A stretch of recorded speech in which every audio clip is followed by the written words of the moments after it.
bienvenue. Ici, nous explorons le monde avec calme et curiosité, pour vous accompagner vers un sommeil doux et apaisé. Pensez à vous abonner et à laisser un like dès maintenant, car dans quelques instants, vous serez déjà prêt à dormir. Fermez les yeux, tout commence. La naissance d'une merveille antique. La bibliothèque d'Alexandrie trouve ses racines au IIIe siècle avant notre ère, une époque marquée par des espoirs grands et une soif intarissable de savoir. Fondée sous l'égide des souverains ptolémaïques, cette institution incarnait une ambition hors du commun. Dès le début, son dessein dépasserait largement les frontières d'une simple collection de textes. Il s'agissait de rassembler, préserver et diffuser la connaissance universelle. Ptolémée Ier, l'un des successeurs d'Alexandre le Grand, comprit la puissance que pouvait conférer le savoir. Sous son règne, la ville d'Alexandrie devint un carrefour culturel et intellectuel incontesté du monde méditerranéen. Il entreprit de réunir dans un même lieu les œuvres des penseurs, des scientifiques et des poètes des différentes civilisations. Ainsi, la bibliothèque devint un sanctuaire du savoir, un lieu de convergence pour les idées venues d'Égypte, de Grèce, de Perse et d'ailleurs. Les architectes de ce projet attachèrent une importance capitale à la diversité des collections. Non seulement les ouvrages grecs étaient rassemblés, mais on chercha aussi à acquérir des manuscrits en langues variées, traduits pour la plupart. Ce souci d'exhaustivité faisait de la bibliothèque un projet visionnaire, jamais vu auparavant dans l'histoire. On estime qu'elle rassemblait plusieurs centaines de milliers de rouleaux, un chiffre impressionnant pour l'époque. Les Ptolémées n'étaient pas seulement les mécènes de cette entreprise, mais également des protecteurs directs du savoir. Ils appelèrent les érudits les plus renommés pour vivre à Alexandrie. Des philosophes, des mathématiciens et des médecins y côtoyèrent des astronomes, des historiens et des poètes. Chaque jour, ces esprits se réunissaient pour échanger, apprendre et avancer dans leur discipline. La bibliothèque n'était pas seulement un centre documentaire, c'était aussi un lieu d'enseignement et de recherche. On y organisait des conférences, des débats et des expériences scientifiques. Ainsi, elle contribua de manière significative à l'avancement des connaissances dans des domaines aussi variés que la géométrie, la médecine, la botanique ou la physique. L'esprit d'analyse et de rigueur y régnait en maître, conduisant à des découvertes qui influencèrent la pensée ultérieure. Le roi Ptolémée II, fils de Ptolémée Ier, poursuivit cette œuvre avec ardeur. Sous son règne, la bibliothèque connut son apogée. Il fit bâtir des bâtiments somptueux pour accueillir les collections qui ne cessèrent de croître. Des scribes furent chargés de copier les documents anciens afin que le patrimoine intellectuel fût conservé et accessible. Ce travail minutieux permit également une diffusion plus large des savoirs. Alexandrie devint ainsi un modèle pour toutes les grandes bibliothèques qui suivirent. Sa renommée dépassait les mers et les continents, attirant des visiteurs venus d'Orient comme d'Occident. Ces érudits venaient non seulement consulter les textes, mais aussi participer activement à la vie intellectuelle locale. La bibliothèque formait ainsi un réseau dynamique d'échanges et de connaissances. En plus de son rôle culturel et scientifique, la bibliothèque jouait un rôle politique symbolique. Elle proclamait la grandeur du royaume ptolémaïque et sa position de leader dans le monde civilisé. Par son existence, Alexandrie revendiquait un statut particulier, celui d'être le gardien des savoirs de l'humanité. Ce prestige n'était pas seulement local, mais international, renforçant la diplomatie et les alliances. Cette institution fut l'aboutissement d'une volonté politique et intellectuelle exceptionnelle.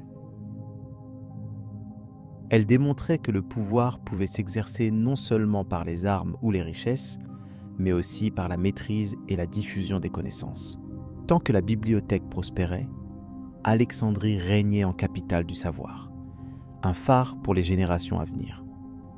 Par ailleurs, la bibliothèque témoignait de la coexistence de plusieurs cultures au sein de la cité. Grecs, Égyptiens, Juifs, Perses et d'autres peuples contribuaient ensemble à un corpus scientifique et littéraire. Cette diversité culturelle nourrissait et enrichissait les travaux, évitant les dogmatismes et favorisant la réflexion ouverte. Elle donnait naissance à un esprit cosmopolite unique. La recherche de l'universalité resta une priorité constante. La bibliothèque d'Alexandrie voulait rassembler tout ce que l'esprit humain avait produit, de la philosophie aux sciences, de la poésie à l'histoire. Elle représentait la somme des connaissances accumulées avant notre temps et une invitation permanente à s'instruire. Ce projet colossal inspirait déjà le monde moderne. Malgré les difficultés qu'elle rencontra au fil des siècles, cette institution symbolisait le triomphe de l'intellect. La vocation du lieu dépassait les contingences politiques et les rivalités territoriales. Elle s'enracinait dans la passion de l'homme pour la sagesse, dans son désir de comprendre l'univers et sa propre place. La bibliothèque était un pont entre le passé et le futur. Les premiers organisateurs mirent en place un système innovant pour cataloguer les documents, facilitant ainsi leur consultation. Chaque rouleau était référencé selon son auteur et son contenu, anticipant les méthodes de classification modernes. Cette rigueur dans la gestion du savoir participe à la longévité de l'institution pendant plusieurs siècles. Dès ses origines, la bibliothèque sut s'adapter et évoluer, intégrant les inventions techniques dans sa mission. Les papyrus étaient étudiés et restaurés pour assurer leur conservation, une activité qui nécessitait des compétences spécifiques.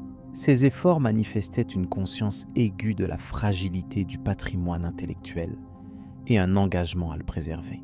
L'histoire du fondateur Ptolémée Ier, ancien général d'Alexandre le Grand devenu souverain d'Égypte, est une toile de fond essentielle.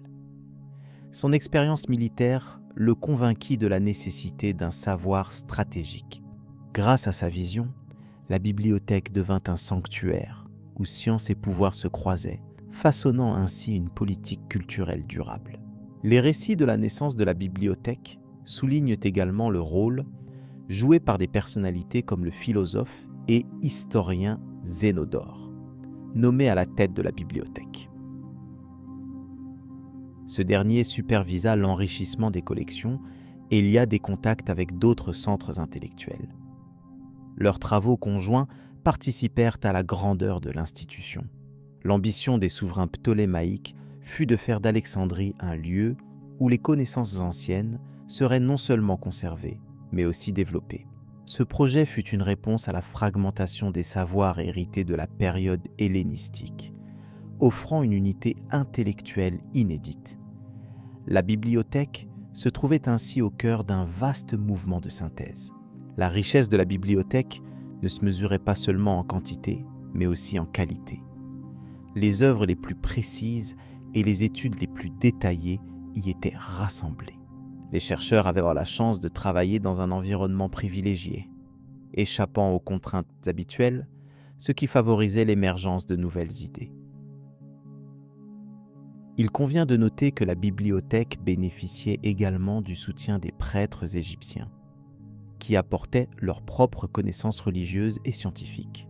Cette coopération entre savoir profane et religieux créait une ambiance d'échange unique. Elle faisait de la bibliothèque un espace tolérant face aux diverses traditions intellectuelles. Les archives conservées étaient d'une incroyable variété. Traités mathématiques, romans, mythologie, ouvrages de médecine, documents historiques et tactiques militaires. Cette pluralité offrait une visibilité globale sur la pensée ancienne, contribuant à alimenter le progrès dans plusieurs disciplines. La bibliothèque devenait ainsi une source d'inspiration inépuisable.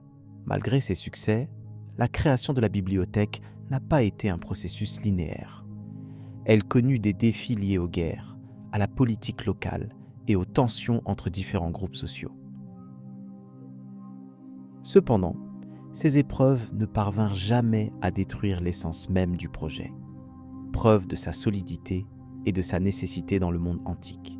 On peut affirmer que la naissance de la bibliothèque d'Alexandrie incarne un tournant majeur dans l'histoire du savoir. Elle fut une tentative pionnière de centralisation des connaissances, un véritable témoignage de l'ingéniosité humaine. Cette ambition inspira nombre de projets ultérieurs, jusqu'à notre époque contemporaine. La bibliothèque représentait aussi un lieu de rencontre pour des esprits venant de différents horizons. Cette convergence d'intellectuels permit des dialogues innovants et des réflexions interdisciplinaires. La construction de ce réseau augmentait considérablement le potentiel de chaque discipline prise individuellement. Le rôle de la bibliothèque dépassait ainsi la simple conservation documentaire. Elle engageait une dynamique culturelle qui participait à l'identité même d'Alexandrie. Par son rayonnement, elle contribuait à forger une réputation durable, fondée sur l'échange, la réflexion et l'exploration scientifique permanente. Ce lieu privilégié d'apprentissage incitait chacun à contribuer au savoir collectif. L'idée que la connaissance appartient à la communauté humaine était une des pierres angulaires de son fonctionnement. Ce principe s'oppose à l'accumulation privée et encourage à considérer le savoir comme un bien universel. L'initiative ptolémaïque transforme la cité égyptienne, la reliant aux échanges mondiaux. Alexandrie devint ainsi une capitale intellectuelle, une plaque tournante où convergent idées, innovations et découvertes. Cette transformation marque une étape essentielle vers la construction d'un patrimoine intellectuel mondial. Cette ambition universelle de la bibliothèque est illustrée par la volonté d'acquérir tous les manuscrits connus. Certains récits rapportent même que les navires arrivant au port étaient fouillés pour y dérober des écrits destinés à enrichir les collections. Cette détermination reflète le caractère sacré attribué au savoir. On note également l'importance du musée d'Alexandrie, institution jumelle liée à la bibliothèque, qui servait de centre de recherche et d'enseignement. Cette complémentarité renforçait l'impact de l'ensemble, constituant un complexe exceptionnel dédié à la science et à la culture. Les conséquences de la fondation de la bibliothèque sont multiples. Elle permit une coordination sans précédent des connaissances et favorisa leur transmission aux générations suivantes. Une grande partie de la philosophie et des sciences occidentales trouve ses racines dans les travaux réalisés en ces lieux. Avec le temps, la bibliothèque devint synonyme non seulement d'accumulation de savoir, mais aussi d'innovation. Les premiers tableaux astronomiques, les études avancées en médecine et les synthèses littéraires y virent le jour. Ce croisement fertile permit d'étendre les frontières du connu et de questionner le monde. L'œuvre des savants d'Alexandrie est encore visible aujourd'hui à travers de nombreuses disciplines. Leur rigueur méthodologique et leur esprit critique servent toujours de modèle. La bibliothèque fut un laboratoire intellectuel où l'observation et l'expérimentation étaient encouragées. Pour conclure cette évocation, il est important de souligner que la naissance de la bibliothèque d'Alexandrie symbolise une époque où l'intellect humain s'est mis au service de la communauté. Ce projet massif restera dans les mémoires comme une tentative exemplaire de préserver et d'enrichir le patrimoine mondial.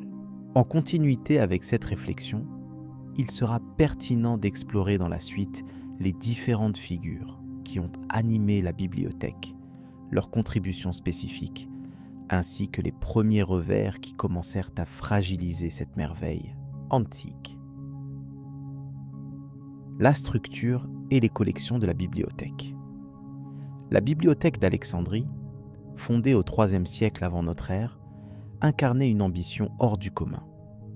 Rassembler l'intégralité du savoir humain accessible à l'époque.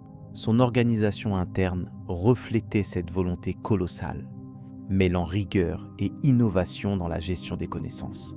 L'ensemble des espaces était conçu pour accueillir une volumineuse collection de papyrus, manuscrits et rouleaux issus des différentes cultures côtoyées par la cité. Chaque document était soigneusement classé en fonction de son origine, sa langue et son sujet.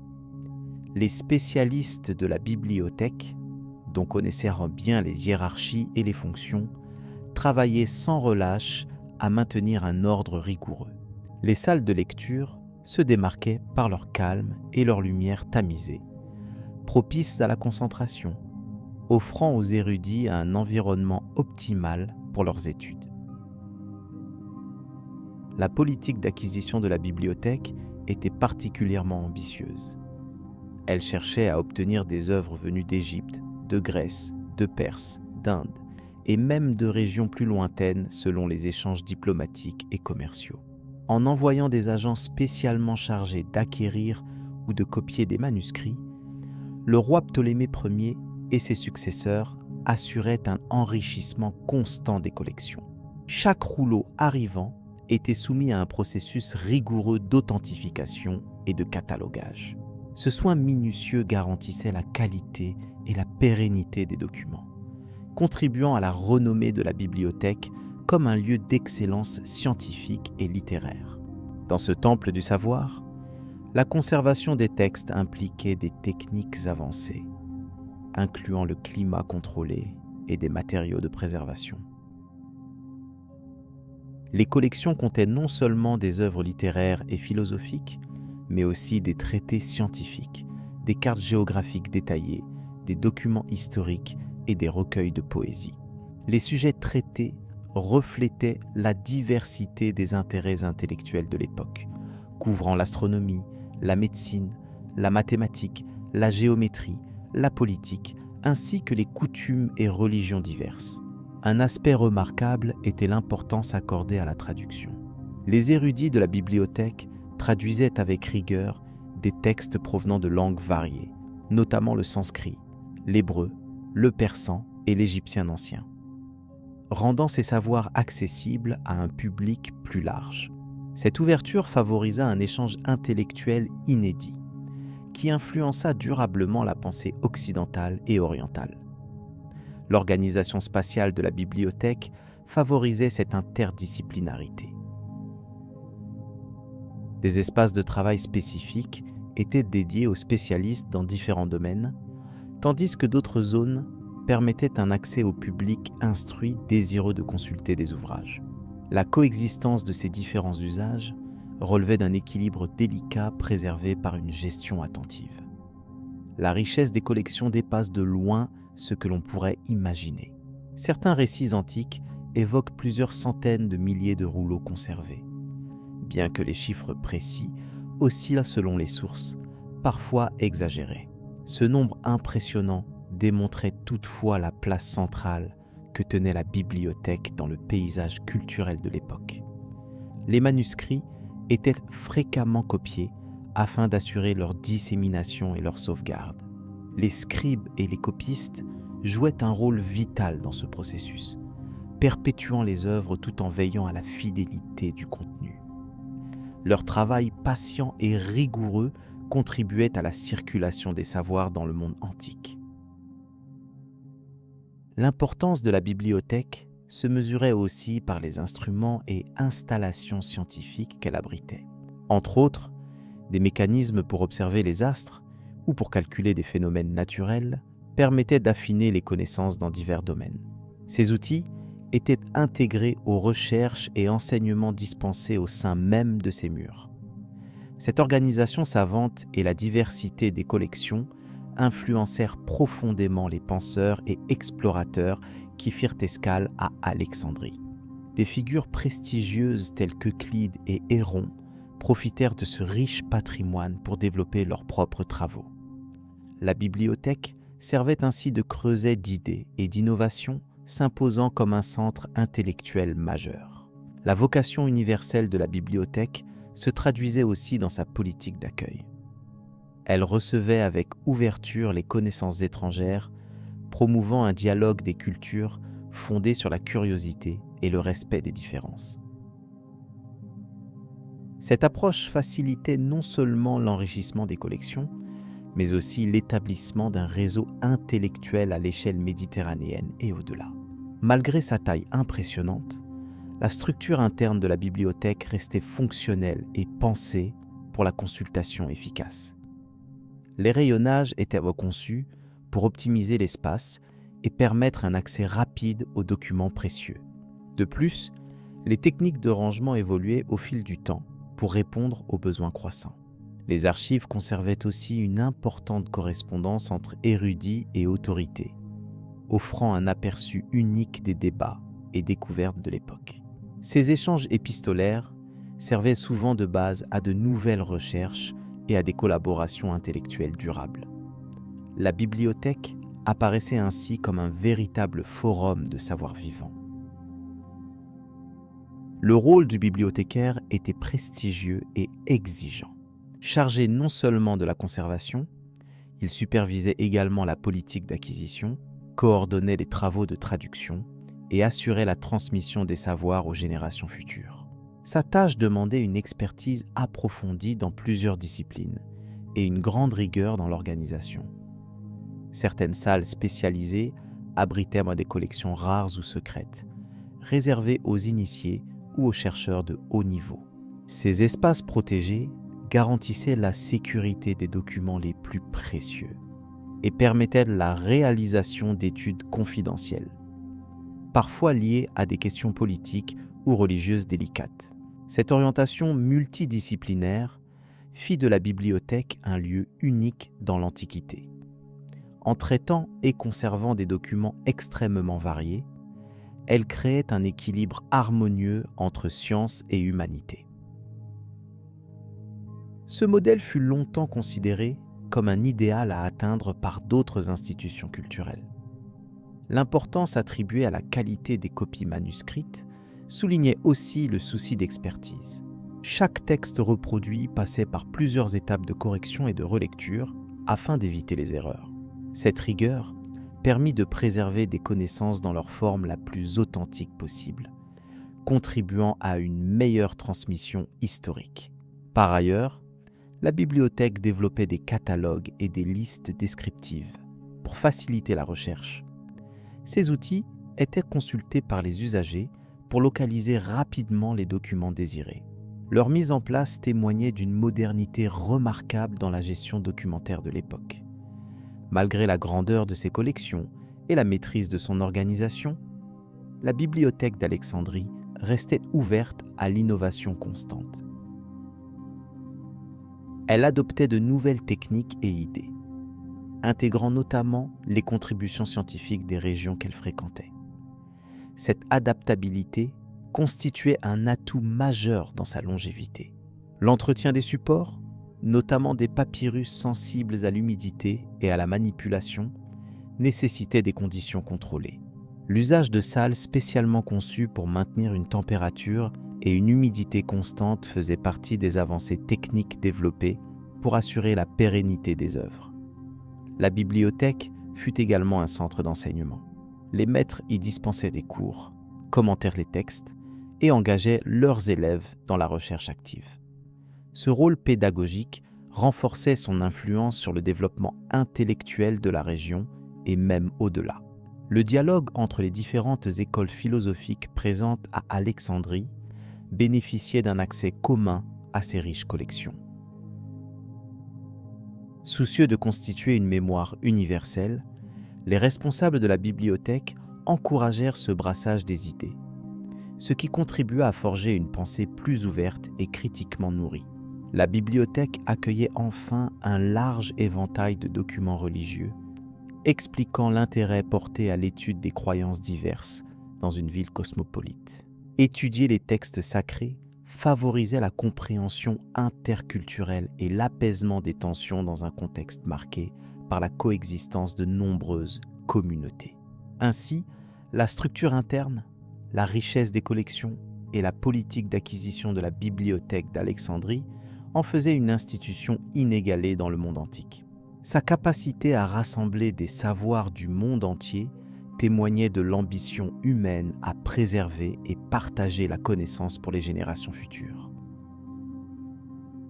Cette organisation minutieuse, conjuguée à un souci constant d'excellence et d'ouverture, permit à la bibliothèque de rayonner au-delà de ses murs, inspirant d'autres centres intellectuels pour les siècles à venir. Son héritage, en dépit des vicissitudes de l'histoire, reste un modèle dans la quête du savoir universel. À présent, il convient de poursuivre notre exploration en abordant les figures marquantes qui animèrent cette institution extraordinaire, ainsi que leurs contributions singulières à la mémoire collective. Les savants parmi les murs. Dans l'antique ville d'Alexandrie, la bibliothèque la plus célèbre de l'Antiquité a accueilli un nombre impressionnant d'intellectuels, dont les contributions continuent de nourrir notre compréhension du monde. Parmi eux, Ératosthène de Cyrène se distingue par ses travaux remarquables. Né vers 260 avant notre ère, il fut le troisième bibliothécaire de l'établissement. Philosophe, mathématicien et géographe, il est surtout célèbre pour avoir calculé la circonférence de la Terre avec une précision étonnante, utilisant uniquement l'observation d'ombres à différents endroits et la distance qui les séparait. Ératosthène ne se contenta pas de ce calcul majeur. Il mit également au point une méthode pour mesurer la distance entre la Terre et le Soleil, contribuant ainsi à l'avancement des connaissances astronomiques. Il organisa les collections de la bibliothèque et favorisa l'échange d'idées entre savants. Son dévouement reflétait l'esprit scientifique d'Alexandrie, où chaque découverte trouvait sa place dans un vaste réseau de savoir. Une autre figure emblématique fut Callimaque de Cyrène, poète et bibliothécaire lui aussi, dont l'œuvre raffinée et érudite accompagna les efforts de classification des manuscrits. Il composa le Pinax, un catalogue exhaustif recensant les rouleaux conservés, facilitant leur accès aux chercheurs. Cette organisation systématique témoignait d'un souci rigoureux de la transmission du savoir, qui allait bien au-delà de l'accumulation d'ouvrages. Callimaque prônait la recherche de la qualité plutôt que la quantité, incitant les érudits à approfondir leur spécialité. Sa poésie, bien que discrète, servait aussi de vecteur pour la diffusion culturelle.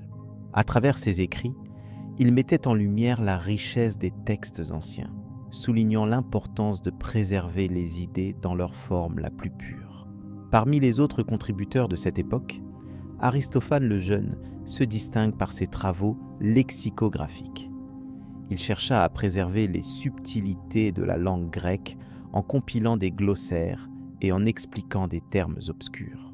Ce travail linguistique reflète le souci constant des bibliothécaires d'Alexandrie d'assurer la compréhension des textes pour les générations futures. La bibliothèque servait également de lieu d'enseignement, où les grands savants transmettaient leurs connaissances aux élèves venus des différents horizons du monde méditerranéen.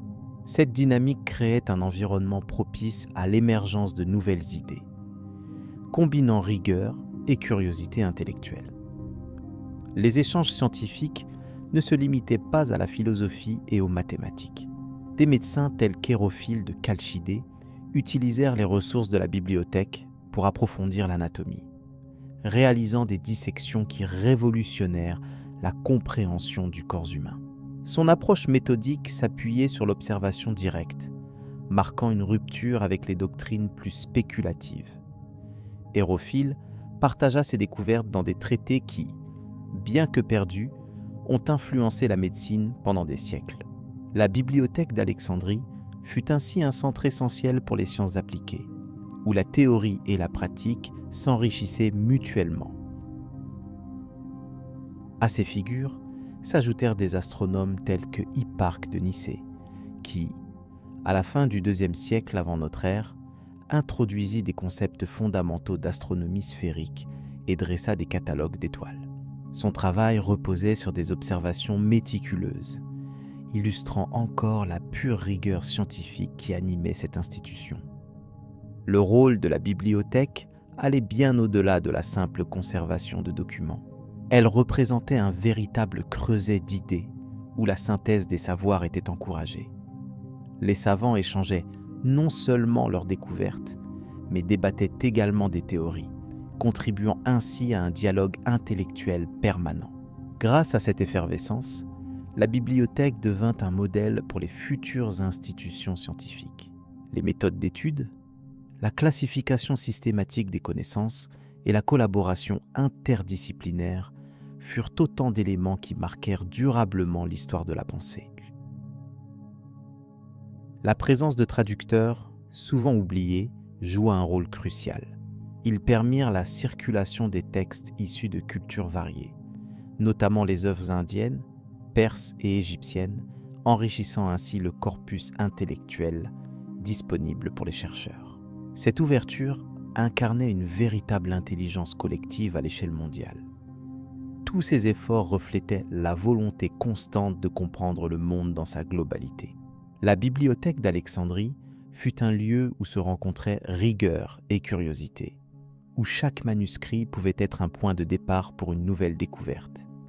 Les intellectuels à l'œuvre ici n'étaient pas des isolés. Ils participaient à une communauté vibrante, où la quête de savoir n'avait pas de limite. Chaque jour, de nouvelles pages s'écrivaient dans l'histoire des idées, entre les murs silencieux de la bibliothèque. Au fil du temps, le rayonnement de cette institution attira des esprits brillants qui, à leur tour, enrichirent son héritage. Leur influence dépassa largement l'Égypte, touchant l'ensemble du bassin méditerranéen et les générations à venir. Ces savants, par leur travail minutieux, posèrent les bases d'une approche scientifique qui allait s'inscrire dans la durée. Leur rigueur fut une source d'inspiration, tandis que leur persévérance permit d'approfondir des domaines variés, de la géographie à la médecine. En somme, la bibliothèque d'Alexandrie fut un phare où la connaissance s'illuminait grâce à l'engagement de chercheurs passionnés. Leurs contributions, même si beaucoup furent perdues, témoignent de la grandeur de cette institution, symbole d'un esprit curieux et méthodique. C'est à travers cet héritage que l'on peut mesurer l'importance de la mémoire collective, fragile mais essentielle à toute évolution intellectuelle. La science, la littérature et la philosophie d'aujourd'hui doivent beaucoup à ces pionniers silencieux. Au moment où leurs travaux prirent forme, un véritable réseau d'échanges intellectuels s'était établi, posant les fondations de la culture scientifique moderne. L'esprit d'Alexandrie continue ainsi d'inspirer les chercheurs du monde entier. Cette plongée dans les savants parmi les murs de la bibliothèque nous invite à considérer l'impact durable de leur œuvre. Les découvertes et les classifications qu'ils ont élaborées restent des repères dans le vaste univers du savoir humain. Enfin, la scène est prête pour explorer les défis et les mystères auxquels la bibliothèque dut faire face au fil des siècles, ainsi que les légendes qui entourent sa disparition. Nous allons désormais partir à la rencontre de ces récits fascinants où l'histoire s'entremêle aux mythes. Les méthodes de conservation et de copie. Les méthodes employées pour la conservation et la reproduction des textes à la bibliothèque d'Alexandrie témoignaient d'une quête incessante pour préserver et transmettre le savoir à travers les âges. Dès l'origine de cette institution, les érudits étaient confrontés à un défi majeur. Comment garder intacts et accessibles les précieux parchemins et rouleaux malgré le temps, l'humidité ou les aléas du transport? Ils mirent au point plusieurs techniques sophistiquées pour assurer la longévité des documents et leur diffusion à travers le monde antique. Le papyrus, matériau principal utilisé, nécessitait un traitement minutieux. Après la récolte des tiges de papyrus, celles-ci étaient recoupées en fines lanières, disposées en couches croisées, puis pressées et séchées pour former des feuilles robustes prêtes à recevoir l'encre. Ce processus exigeait de la patience et un savoir-faire approfondi afin d'obtenir un support durable et lisse. Une fois le papyrus préparé, il fallait protéger les écrits qui y étaient tracés. Les spécialistes employaient des enveloppes en cuir ou des boîtes en bois pour transporter et ranger les rouleaux, évitant ainsi que l'humidité ne les détériore. Dans les salles même de la bibliothèque, des conditions environnementales tentaient de réduire l'impact de la chaleur et des insectes nuisibles. Cette vigilance témoignait de l'importance accordée à chaque œuvre, qu'il s'agisse de textes scientifiques, philosophiques ou littéraires. Pour garantir la coopération entre savants, la reproduction fidèle des ouvrages était essentielle. Les scribes, figure centrale de ce mécanisme, avait pour mission de copier à la main chaque document avec une grande précision. Cette tâche, souvent confiée aux plus habiles copistes, nécessitait un entraînement rigoureux et une concentration inébranlable. Chaque scribe connaissait par cœur les règles strictes d'écriture, contrôlait la qualité de l'encre et veillait à ce que chaque mot soit reproduit sans erreur. Les ratures étaient effacées avec soin pour ne pas altérer le texte. Par ailleurs, on développa une sorte de contrôle de qualité où un second scribe relisait chaque copie, comparant le texte reproduit à l'original. Ce double regard limitait les erreurs de transmission, évitant que des fautes ne s'accumulent et ne finissent par déformer le savoir. Parmi les figures marquantes de la conservation des écrits, on peut évoquer le savant Euclide, qui aurait veillé personnellement à la préservation de ses traités de géométrie. Son engagement illustre l'attachement profond des auteurs eux-mêmes à la pérennité de leur œuvre, intervenant directement dans la diffusion de leurs idées. Le passage des connaissances s'enrichissait ainsi d'une dimension humaine, marquée par un respect mutuel entre auteurs et copistes. Au-delà du travail manuel, des dispositifs spécifiques furent imaginés pour classer et inventorier les collections. Des catalogues étaient établis, décrivant chaque rouleau, son contenu et sa provenance. Cette organisation rigoureuse facilitait non seulement la recherche, mais assurait également une traçabilité des documents. Si un parchemin mettait du temps à retourner de son prêt vers une autre bibliothèque, son absence était rapidement constatée. On sait également que des échanges réguliers entre érudits d'Alexandrie et d'autres centres intellectuels se faisaient, renforçant la circulation des idées. Le choix des œuvres à copier marquait une politique culturelle forte, où l'intégration de textes étrangers venait enrichir un fond principalement gréco-égyptien. Ces interactions montrèrent comment la bibliothèque rêvée n'était pas un simple dépôt, mais un lieu vivant de dialogue et de transmission.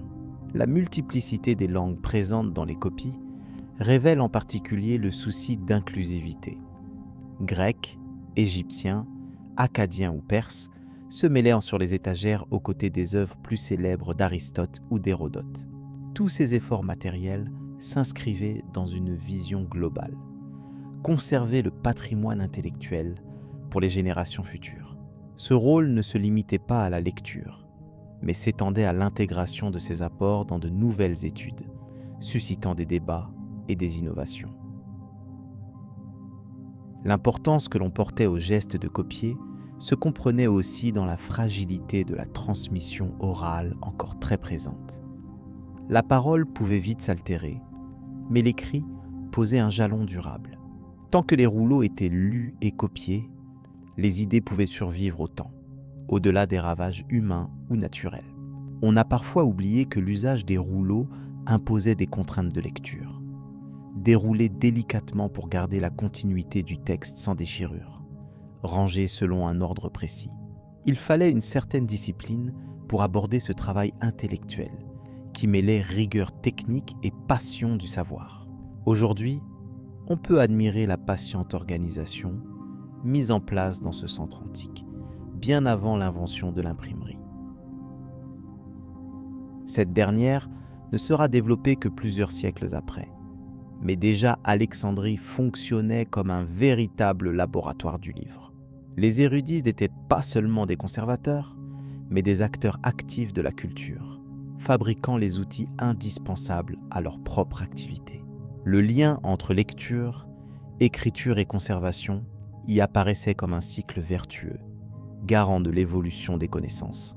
Au fil du temps, ce travail persévérant permit d'accumuler des milliers de volumes, réunissant non seulement des œuvres originales, mais aussi des annotations, des commentaires et des synthèses. Cette richesse documentaire fit d'Alexandrie un phare pour les savants de l'époque, attirant ceux qui cherchaient à comprendre le monde sous toutes ses facettes. Il faut souligner que la bibliothèque fonctionnait aussi comme un fichier vivant. Chaque copie ajoutée à ces rayons renouvelait la mémoire collective, palliant les pertes inhérentes aux accidents du temps ou au conflit. Ce principe donna naissance à une méthode de travail où le soin était porté autant au contenu qu'à sa préservation matérielle. Les efforts conjoints de nombreux individus, anonymes pour la plupart, permirent ainsi de jouer un rôle majeur dans l'histoire de la culture universelle. Dans le cadre de cette organisation, les innovations techniques sur l'encre furent décisives. Composée de pigments naturels, fixés avec des liants spécifiques, elle devait résister à l'usure du temps sans s'effacer. Certains experts mirent au point des formules adaptées pour différents types de surfaces, garantissant la lisibilité sur papyri ou parchemin. Par ailleurs, le transport des documents impliquait des précautions particulières. Des messagers spécialisés, connaissant les textes, accompagnaient parfois les rouleaux pour éviter toute perte. Ce soin extrême témoignait de la valeur que l'on accordait à chaque mention écrite. Paradoxalement, cette attention à la reproduction contribuait aussi à l'essor de la connaissance, car chaque copie fonctionnait comme une porte ouverte vers de nouvelles réflexions. C'est dans ce va-et-vient que le savoir prenait forme, collectionnant les apports successifs pour former un tout cohérent. Il faut aussi évoquer l'importance des enseignants à Alexandrie, véritables passeurs de savoir. Ils utilisèrent régulièrement ces documents pour leurs cours, ce qui impliquait une manipulation fréquente. L'organisation interne anticipait donc l'usure, multipliant les copies ou privilégiant certains rouleaux pour un usage spécifique. Ce système anticipé se combinait à une volonté d'accessibilité, permettant à un cercle plus large de lecteurs de consulter les documents. Ces pratiques contribuaient à la diffusion des idées, indispensables à la vitalité intellectuelle. La bibliothèque apparaissait ainsi comme un espace d'échange, où la permanence du texte se doublait d'une dynamique de renouvellement. Chaque nouvelle copie, chaque nouveau lecteur participait à cette aventure de la connaissance. Les conditions de travail dans ce lieu privilégié restaient néanmoins exigeantes. Les scribes devaient respecter des rituels précis, comme l'usage de certaines plumes ou la posture adoptée lors de la copie. Ces détails, loin d'être anecdotiques, garantissaient une homogénéité dans les écrits, essentielle pour leur compréhension future. Grâce à cette discipline, les documents acquéraient un niveau de qualité remarquable, parfois comparable à celui d'œuvres originales. Ces pratiques témoignent de l'importance culturelle, sociale et scientifique attribuée au rôle de la bibliothèque. Elle orchestrait ainsi la sauvegarde de multiples héritages, tout en encourageant l'innovation et la réflexion critique. Ainsi, la transmission du savoir à Alexandrie reposait sur un équilibre délicat entre conservation matérielle et reproduction intellectuelle. Le respect des textes se manifestait aussi bien dans la technologie artisanale que dans l'organisation humaine. Cette gestion contribuait à construire une mémoire collective résiliente, capable de traverser les époques. Lorsque l'on considère ces méthodes à la lumière de notre époque, on perçoit l'ampleur de cet héritage ancien, qui fait encore référence pour les bibliothèques modernes. C'est dans cette fusion entre tradition et créativité que naissait un modèle de conservation du savoir pérenne, rendu possible par la passion et la rigueur de chacun des protagonistes. Lorsqu'auront été explorées ces pratiques, il conviendra d'examiner les événements qui ont conduit aux pertes irréparables dans cette institution exceptionnelle. Les légendes entourant la bibliothèque. Depuis l'Antiquité, la bibliothèque d'Alexandrie suscite fascination et mystère. Considérée comme un temple du savoir universel, elle est souvent dépeinte dans les récits populaires comme un lieu magique où se rassemblaient tous les savoirs du monde. Pourtant, cette image idéalisée est en partie une construction de la mémoire collective, nourrie par des légendes exagérées et des récits mythiques dont il est important de démêler le vrai du faux. L'un des mythes les plus tenaces raconte que la bibliothèque contenait des centaines de milliers de rouleaux, renfermant toutes les connaissances humaines, depuis les écrits philosophiques jusqu'aux traités scientifiques les plus complexes. Cette vision d'une collection quasi infinie a contribué à bâtir la réputation d'Alexandrie comme un centre intellectuel unique. Mais les documents anciens révèlent des chiffres bien plus modestes, oscillant plutôt autour de plusieurs dizaines de milliers de papyrus. La fonction réelle de la bibliothèque dépasse pourtant celle de simple dépôt. Elle agissait comme un lieu de rassemblement pour des érudits venus de toute la Méditerranée, un espace dédié à la recherche, à la discussion et à la traduction. Dès ses débuts, la bibliothèque a attiré des figures célèbres telles qu'Euclide, le mathématicien, et Héron d'Alexandrie, inventeur et ingénieur, perpétuant une tradition d'innovation scientifique qui dépasse largement la simple accumulation de textes. Selon certains récits, la disparition de la bibliothèque serait due à un incendie catastrophique qui aurait détruit irrémédiablement l'ensemble des manuscrits. Cette version dramatique, bien que répandue, est contestée par de nombreux historiens qui évoquent tard plus tôt une perte progressive des collections, liée aux troubles politiques, aux négligences et à la fragmentation des pouvoirs dans la cité au fil des siècles. Une autre légende prétend que certains rouleaux contenaient des savoirs occultes ou interdits, soigneusement cachés pour éviter qu'ils ne tombent entre de mauvaises mains. Cette idée alimente des théories parfois fantaisistes, mais elle souligne l'importance que les hommes anciens accordaient à la préservation du savoir. Souvent perçue comme une force pouvant influencer l'avenir des civilisations. Il est également souvent question d'une organisation secrète, prenant soin de transmettre le patrimoine intellectuel d'Alexandrie à travers les âges. Cette spéculation, sans fondement solide, témoigne du besoin humain de croire à une continuité invisible du savoir, même face à la destruction apparente des archives physiques. Ces récits participent ainsi à entretenir la légende, faisant de la bibliothèque un symbole intemporel de la quête humaine pour la connaissance. Le lieu même de la bibliothèque fait l'objet de débats. Si plusieurs sources anciennes la situent près du palais royal, les fouilles archéologiques n'ont pas encore permis de localiser précisément les vestiges de cet édifice. L'absence de preuves tangibles renforce la dimension mythique qui entoure ce lieu, transformant Alexandrie en un sanctuaire à jamais lié au mystère de sa bibliothèque perdue. À travers les siècles, la bibliothèque a inspiré nombre d'œuvres littéraires et philosophiques, chacune témoignant de la fascination durable qu'elle exerce. Des écrivains comme Jorge Luis Borges ont évoqué cet emblème de la connaissance universelle, transformant la bibliothèque en métaphore de l'infini des possibles écrits par l'humanité, montrant combien sa légende dépasse le cadre historique pour pénétrer celui du symbolique. Les exagérations populaires ont mis en avant une idée de perfection scientifique et d'omniscience qui, bien que séduisante, ne correspond pas exactement à la réalité historique. La bibliothèque d'Alexandrie, malgré son rayonnement, avait ses limites, ses défis logistiques et ses choix éditoriaux, comme toute institution humaine. Cette nuance est essentielle pour apprécier l'histoire, autant que la mythologie qui s'est construite autour.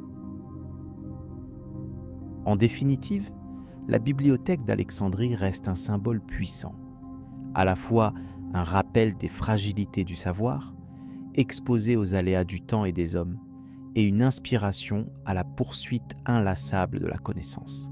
Ces légendes enrichissent la mémoire culturelle collective, soulignant la valeur qu'ont les savoirs accumulés dans la construction des civilisations.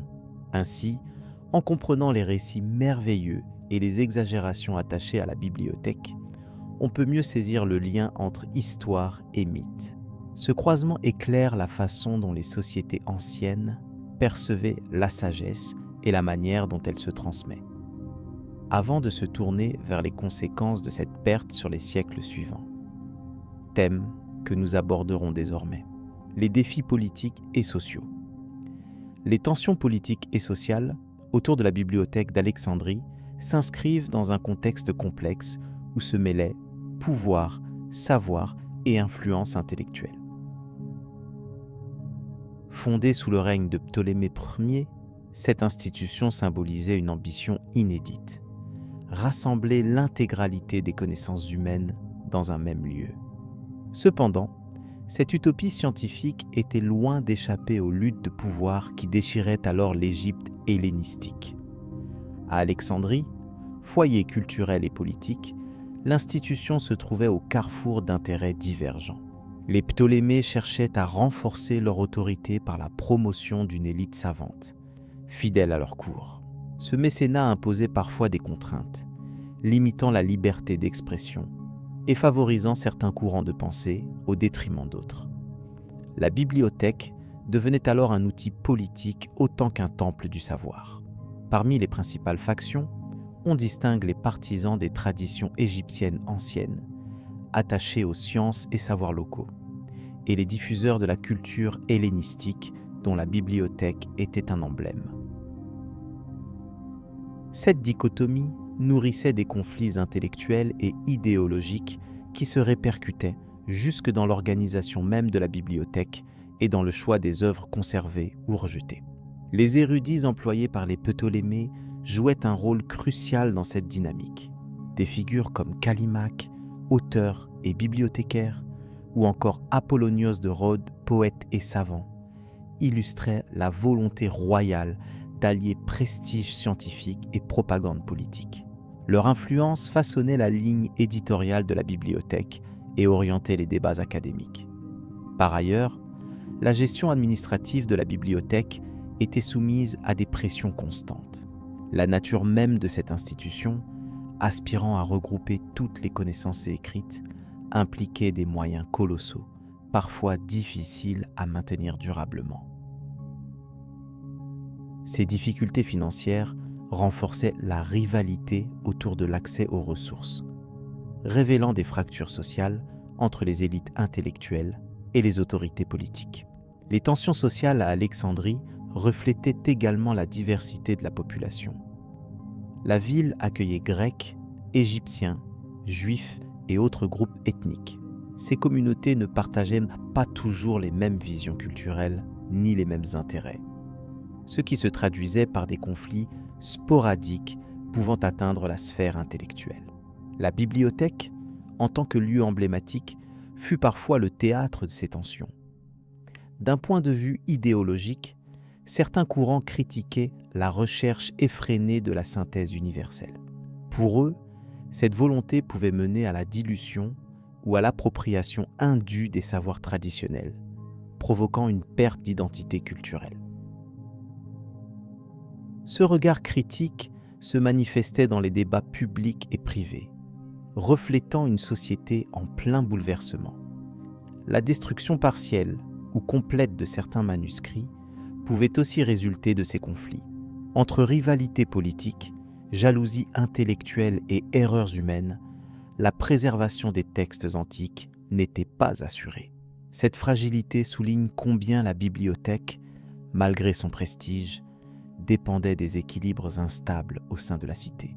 La compétition entre les écoles philosophiques, comme celle des platoniciens et des péripatéticiens, alimentait aussi ce climat de rivalité. Les débats sur l'interprétation des textes antiques n'étaient pas seulement théoriques, mais pouvaient être utilisés comme armes dans les luttes d'influence au sein de la cour et de la cité. La bibliothèque servait de centre névralgique à ces échanges. À cela s'ajoutaient des enjeux religieux. La coexistence de diverses croyances, avec leur propre conception du savoir et de la vérité, compliquait la gestion des collections. Certaines œuvres pouvaient être censurées ou marginalisées en raison de convictions religieuses conflictuelles, soulignant l'influence dominante de la sphère théologique dans le contrôle des idées. Il convient aussi de mentionner l'impact des guerres civiles et des invasions extérieures sur la stabilité d'Alexandrie et, par conséquent, sur la bibliothèque. Les changements de pouvoir fréquents provoquaient des épisodes d'instabilité politique qui affaiblissaient les institutions culturelles. Ces crises étaient propices à la perte irréversible de documents précieux. Les témoignages historiques font état d'intimidation et de pression sur les savants employés, susceptibles d'être accusés de dissidence ou de complot. Ces mécanismes de contrôle, limitait la liberté intellectuelle et confrontait les chercheurs à des choix difficiles entre honnêteté scientifique et sécurité personnelle. L'organisation interne de la bibliothèque reflétait également ces tensions. La gestion des copies, les acquisitions ou les catalogues devaient tenir compte des intérêts politiques. La sélection des textes n'était pas neutre et pouvait favoriser certains auteurs ou écoles de pensée préférés par la cour, renforçant indirectement les clivages sociaux. En outre, les rivalités avec d'autres centres culturels, comme Pergame, venaient accentuer la pression sur Alexandrie. La compétition pour le prestige scientifique et littéraire se traduisait par des stratégies visant à attirer les savants les plus réputés et à monopoliser certaines innovations intellectuelles. Malgré ces difficultés, la bibliothèque d'Alexandrie demeurait un symbole d'excellence et de curiosité intellectuelle. Elle représentait l'ambition humaine de comprendre le monde à travers la diversité des savoirs, même si ce rêve était constamment soumis à des forces contraires, politiques et sociales. Il est important de rappeler que les conflits autour de la bibliothèque illustraient aussi les prémices d'un débat universel sur la liberté d'expression et le pluralisme des idées. Les luttes à Alexandrie résonnent encore dans nos sociétés contemporaines confrontées à des questions similaires sur la gestion du savoir et le rôle des institutions culturelles. Ainsi, cette période d'intense agitation politique et sociale autour de la bibliothèque pose la question fondamentale de la fragilité des institutions du savoir face aux enjeux humains, souvent contradictoires. Ces tensions contribuent à expliquer, en partie, la perte progressive de ce patrimoine exceptionnel. Alors que nous poursuivons notre exploration de l'histoire de la bibliothèque d'Alexandrie, il est essentiel de considérer également les évolutions techniques et les innovations apportées par ces savants, qui seront au cœur du prochain récit. Les premiers signes de déclin. Les débuts du déclin de la célèbre bibliothèque d'Alexandrie sont souvent entourés de mystères et de suppositions.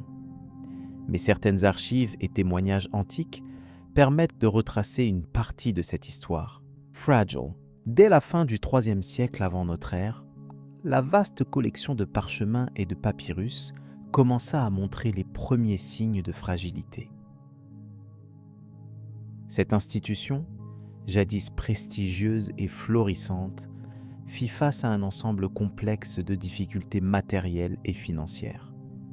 L'un des premiers problèmes connus fut la perte progressive de documents rares et précieux. Ces documents disparurent pour diverses raisons. Parfois, des incendies mineurs endommagèrent des portions de la collection. À d'autres moments, le manque d'entretien, le temps et l'usure naturelle des matériaux fragiles jouèrent un rôle essentiel. Par ailleurs, les périodes d'instabilité politique dans la région eurent un impact indirect majeur. Les guerres civiles, les changements de pouvoir successifs conduisirent à une réduction des ressources financières allouées à la bibliothèque, ce qui limita grandement ses capacités à entretenir et à enrichir ses collections. Ces faits réduisaient peu à peu le rayonnement intellectuel de cet établissement unique. L'administration de la bibliothèque changea alors de visage à plusieurs reprises. Sous Ptolémée Philopator, les autorités tentèrent de préserver un certain prestige, mais les contraintes budgétaires obligèrent à des coupes dans les effectifs. Les archivistes expérimentés, décideurs essentiels du bon fonctionnement, furent réduits en nombre. Ce manque de personnel qualifié engendra une diminution de la qualité du travail scientifique et des activités de rédaction et de copie. Certains érudits de renom, comme Callimaque, qui avait autrefois contribué à l'essor intellectuel de la bibliothèque, virent leurs équipes éclater et leurs projets abandonnés. Un autre défi important fut la concurrence croissante d'autres centres de savoir, notamment à Pergame, qui développa un mécénat académique ambitieux. Cette rivalité entraîna une fuite d'idées, de manuscrits précieux et d'experts vers des lieux moins contraints par des difficultés économiques. En conséquence, malgré ses efforts, la bibliothèque d'Alexandrie peinait de plus en plus à maintenir sa position dominante sur la scène intellectuelle de l'époque. Cette érosion du capital humain et matériel fut très perceptible en ce temps. Par ailleurs, des pratiques administratives parfois contestables contribuèrent à la détérioration. Des conflits internes entre scribes, philosophes et bibliothécaires minèrent la cohésion nécessaire au bon fonctionnement d'une organisation aussi complexe. Les divergences sur l'orientation des acquisitions documentaires et le classement soulignèrent des tensions qui ralentirent la diffusion et la conservation du savoir. Ces heures sombres engendrèrent une perte progressive du cœur même de la mission de la bibliothèque: conserver, enrichir et transmettre la connaissance universelle. Il est également probable qu'une politique moins ouverte aux écrits étrangers, motivée par des préoccupations politiques ou culturelles, limita l'enrichissement de la collection. Cette fermeture partielle, comparée à l'approche initiale d'accueil et de collecte universelle, fut un recul significatif. Le cœur scientifique et philosophique qui avait nourri l'âge d'or alexandrin fut compromis, marquant un tournant vers un déclin difficile à inverser. Contrairement au début de sa création, la bibliothèque perdit peu à peu l'éclat et la diversité qui avaient fait sa renommée mondiale. On observe que plusieurs savants, peu enclins à rester dans un lieu en perte de vitesse, quittèrent Alexandra pour d'autres cités. Cette migration intellectuelle priva la bibliothèque de figures clés. Certains choix administratifs, par ailleurs, freinèrent le renouvellement des collections et des collaborations scientifiques. Toutefois, la richesse culturelle locale continua d'attirer des visiteurs. Mais le rayonnement mondial s'estompa face à la montée des centres concurrents. Ce phénomène illustre la sensibilité extrême d'une institution de savoir à son environnement politique et économique. La chute des financements publics et privés fut au cœur du problème. La Maison des Muses, autrefois financée par la dynastie Lagide et des mécènes éclairés, sentit de plus en plus la pression de l'économie en crise.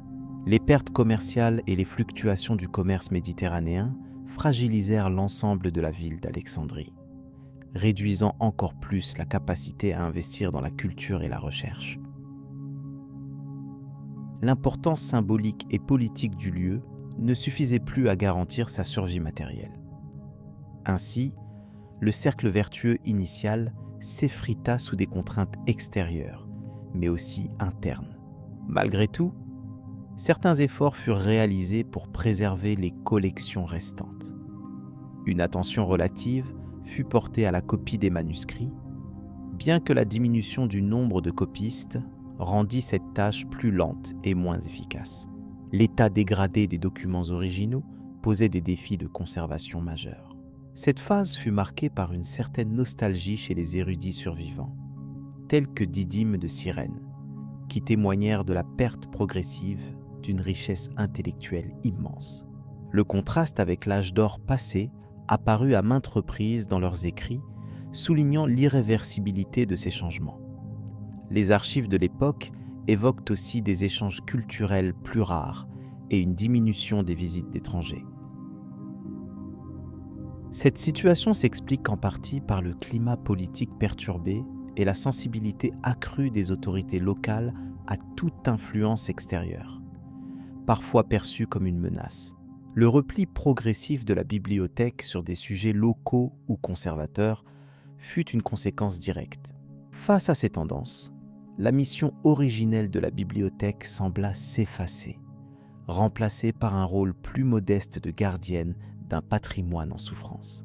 Au fil des décennies, cette période de fragilisation entraîna une perte croissante de prestige. Ce déclin lent mais continu ne fit pas de bruit dans d'autres parties du monde, où d'autres centres prenaient le relais dans la production et la conservation du savoir. La mémoire collective, à travers les siècles, se souvient souvent de la grandeur passée plus que des étapes d'érosion qui la suivirent. Pourtant, comprendre ces processus est essentiel pour saisir la vulnérabilité des institutions culturelles, quelle que soit leur importance apparente. Cette période est aussi l'occasion de constater combien la bibliothèque dépendait de l'équilibre fragile entre pouvoir politique, finances solides et engagement intellectuel. L'absence simultanée de ces trois éléments peut mener à l'effondrement même des plus grandes entreprises humaines. La bibliothèque alexandrine, malgré ses fondations brillantes, fut vulnérable à cet enchevêtrement de facteurs défavorables. Fort heureusement, cette situation permit aux futurs historiens et chercheurs d'en tirer des leçons importantes, éclairant la gestion des connaissances dans toute civilisation. Alors que la fin du IIIe siècle avance, il devient évident que les forces à l'œuvre dans la région exercent une pression croissante. Cette étape marque l'amorce du déclin structurel.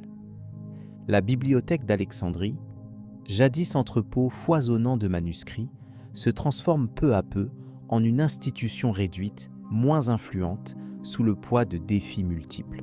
Ce constat, posé avec une certaine mélancolie dans les manuscrits antiques, prépare parfaitement le terrain pour aborder les événements dramatiques et les bouleversements historiques à venir qui mèneront à la disparition définitive de cette merveille intellectuelle, les incendies célèbres et leurs conséquences. En l'an 31 avant notre ère, la cité d'Alexandrie, joyau culturel et intellectuel du monde antique, était la scène d'une tragédie irréparable, la destruction partielle de sa célèbre bibliothèque. Cette institution, fondée sous le règne de Ptolémée Ier, avait rassemblé au fil des décennies des centaines de milliers de rouleaux et manuscrits. Ces trésors, fruits des connaissances accumulées par les savants grecs, égyptiens, perses et d'autres civilisations, étaient voués à préserver l'héritage intellectuel de l'humanité. L'incendie majeur qui intervint lors du siège d'Alexandrie par Jules César est souvent cité comme le premier grand coup porté à cette bibliothèque. Alors que César affrontait les forces de Pompée, le feu ravagea une partie du port. Ce brasier s'étendit rapidement aux entrepôts où étaient entreposés certains parchemins précieux. Bien que les sources anciennes demeurent vagues sur l'étendue précise des dégâts, il est certain que cet événement causa la perte de nombreux manuscrits irremplaçables. Cette détérioration fut aggravée par l'instabilité politique qui suivit.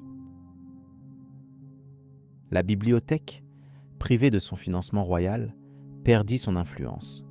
De plus, les conflits fréquents dans la région conduisirent à une négligence croissante des établissements de savoir. Beaucoup de rouleaux furent dispersés, dégradés ou détruits, alors que l'Empire romain progressait vers une nouvelle ère où les savoirs antiques cédaient progressivement le pas aux préoccupations pratiques et militaires. Certaines sources anciennes évoquent à la figure de Callimaque, bibliothécaire de la grande institution, qui aurait tenté de sauvegarder ce patrimoine.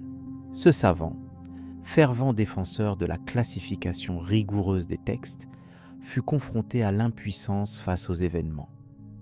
Son travail permit toutefois de conserver la mémoire des principaux ouvrages, même s'ils furent perdus physiquement. Ces efforts illustrent la fragilité de la transmission du savoir, particulièrement dans des circonstances conflictuelles. Après le siège de César, d'autres incidents vinrent encore fragiliser la bibliothèque.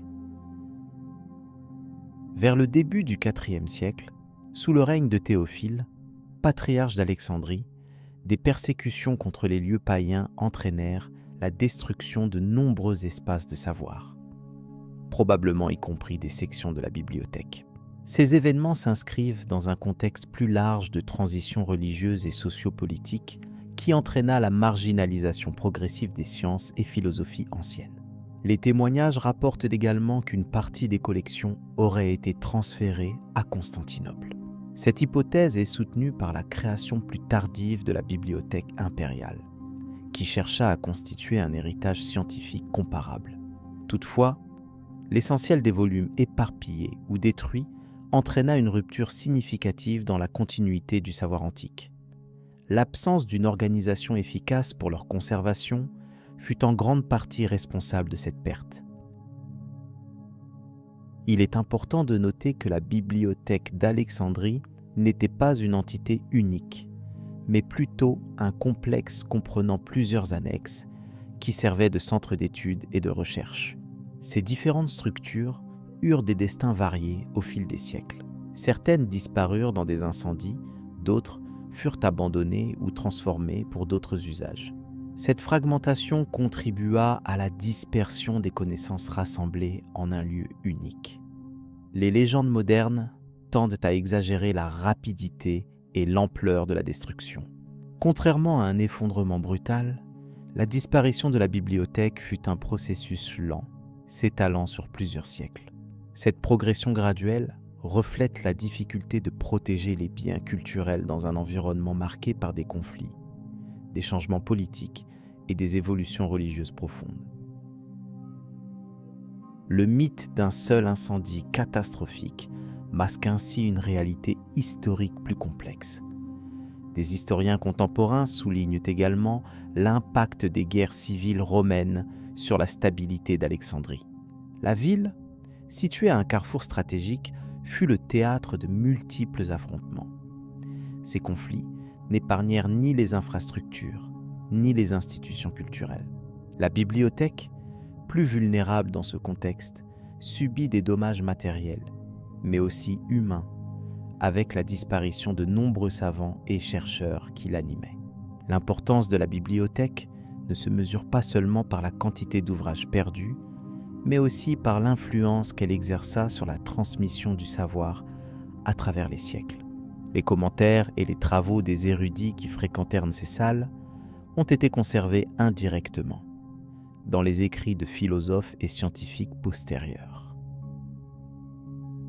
Ainsi, malgré les incendies dévastateurs, l'esprit des études antiques a perduré, inspirant la renaissance intellectuelle de nombreux siècles plus tard. En outre, il faut évoquer le rôle des papyrus et parchemins utilisés à cette époque. Ces matériaux, bien qu'efficaces pour conserver des textes, étaient sensibles aux agents naturels, notamment l'humidité, la chaleur et les incendies. Cela renforçait la vulnérabilité des collections face aux catastrophes. La préservation demandait des conditions précises que l'on ne savait pas toujours garantir dans le contexte tumultueux d'Alexandrie. La perte progressive des manuscrits de la bibliothèque a entraîné des lacunes dans la connaissance historique, philosophique et scientifique. Des œuvres majeures d'auteurs anciens disparurent à jamais, laissant des zones d'ombre dans notre compréhension du monde antique. Cette sorte de livre brûlé prive aujourd'hui encore les chercheurs de précieux matériaux pour retracer les fondements de nombreuses disciplines. Parmi les figures historiques touchées, on peut mentionner Ératosthène, directeur de la bibliothèque au IIIe siècle avant notre ère. Ce scientifique méconnu joua un rôle essentiel dans le développement de la géographie et des mathématiques. La conservation de ses travaux fut compromise par les multiples destructions. Sa méthode rigoureuse de mesure de la circonférence de la Terre avait ouvert des perspectives nouvelles, dont la portée fut longtemps méconnue à cause des pertes matérielles. À cela s'ajoute la destruction d'œuvres littéraires et poétiques qui redéfinissaient l'idée même de la culture dans l'Antiquité. La bibliothèque d'Alexandrie rassemblait également des documents historiques provenant de nombreuses régions du bassin méditerranéen. L'incendie et les mutilations successives fragilisèrent donc une mémoire collective qui constituait un héritage universel dépassant largement les frontières de l'Égypte. Au fil du temps, les tentatives pour reconstruire ou ressusciter cette bibliothèque resteront malheureusement peu fructueuses. Malgré l'engouement pour les sciences qu'à diverses époques ultérieures, aucun projet n'atteignit l'ampleur ni la richesse qui avaient caractérisé l'institution originale. Cette absence de continuité témoigne de la difficulté structurelle à maintenir un centre de savoir aussi vaste dans un contexte instable. Les conséquences des incendies célèbres à Alexandrie se lisent donc dans la perte irréversible d'un patrimoine intellectuel inestimable. Ces événements soulignent aussi la fragilité des institutions culturelles face aux turbulences politiques et militaires. La bibliothèque d'Alexandrie demeure ainsi un symbole poignant d'une ambition humaine. Préserver et transmettre la connaissance à travers le temps, malgré les aléas du destin. Un regard contemporain incite à mesurer l'importance de la protection des savoirs dans nos sociétés modernes. En observant le passé, notamment cet épisode tragique, on comprend mieux les enjeux liés à la conservation des archives et à la diffusion du savoir. Cette prise de conscience nourrit les efforts actuels pour construire des patrimoines durables, accessibles à tous et résistants aux épreuves du temps. Ces réflexions ouvrent naturellement sur l'étude des modalités selon lesquelles les connaissances antiques ont pu survivre et se transmettre, malgré la disparition physique de leurs supports originaux. La succession des événements à Alexandrie invite ainsi à explorer les nouveaux moyens inventés pour diffuser les savoirs, qu'ils soient manuscrits, oraux ou imprimés, et leur rôle dans l'histoire de la civilisation humaine. La disparition progressive des savoirs. La bibliothèque d'Alexandrie demeure une énigme majeure de l'histoire intellectuelle, témoignant de la fragilité des savoirs accumulés par l'humanité.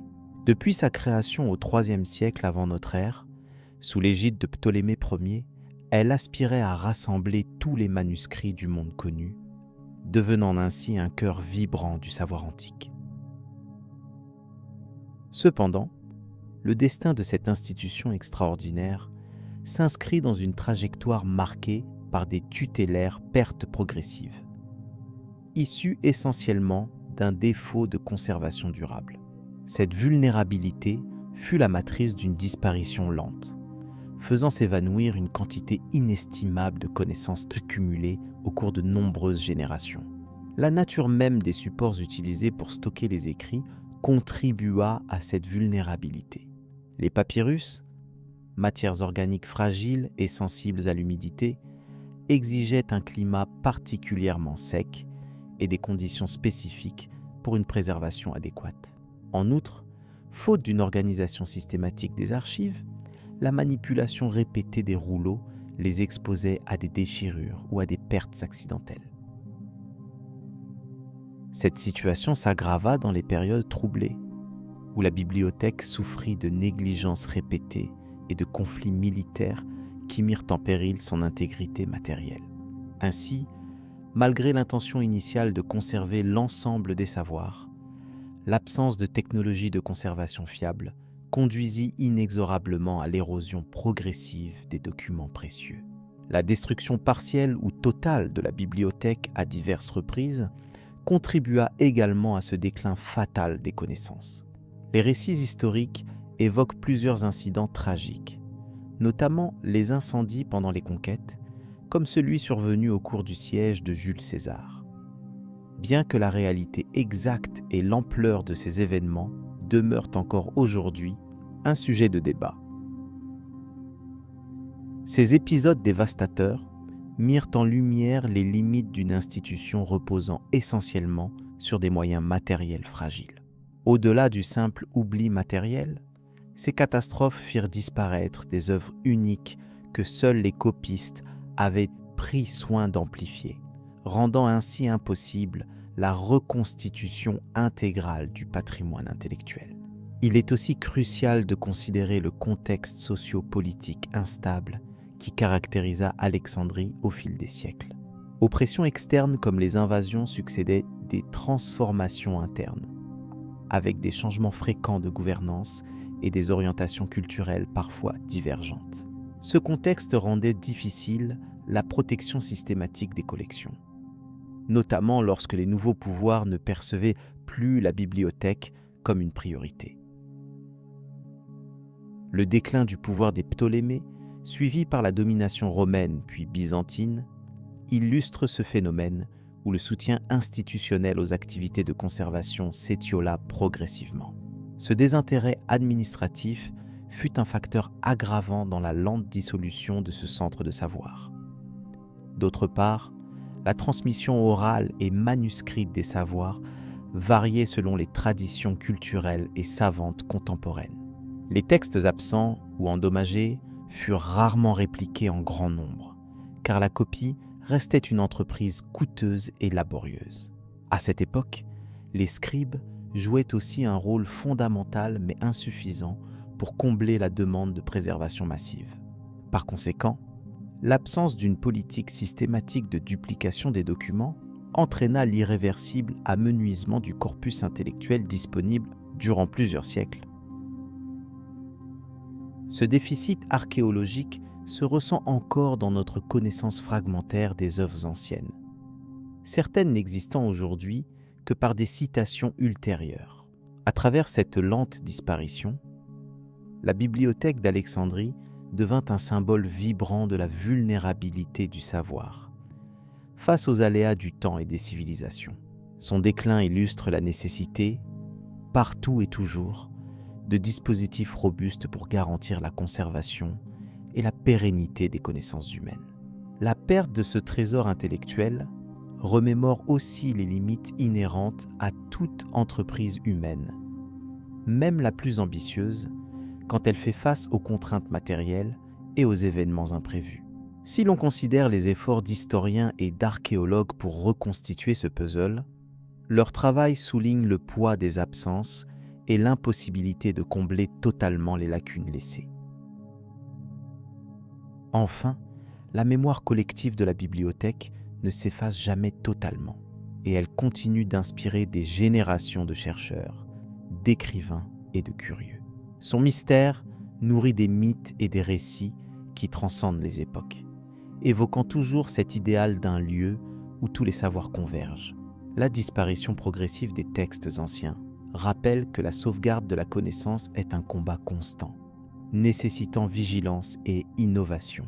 Tant que cette leçon perdurera, la bibliothèque d'Alexandrie restera une métaphore puissante du respect apporté au patrimoine intellectuel mondial. Ainsi s'achève ce panorama sur les causes profondes de l'extinction partielle d'un des plus grands centres de savoir antique. L'histoire que nous narre cette tragédie est une invitation à réfléchir sur nos propres pratiques de conservation et sur l'importance capitale de la transmission fiable du savoir à travers les âges.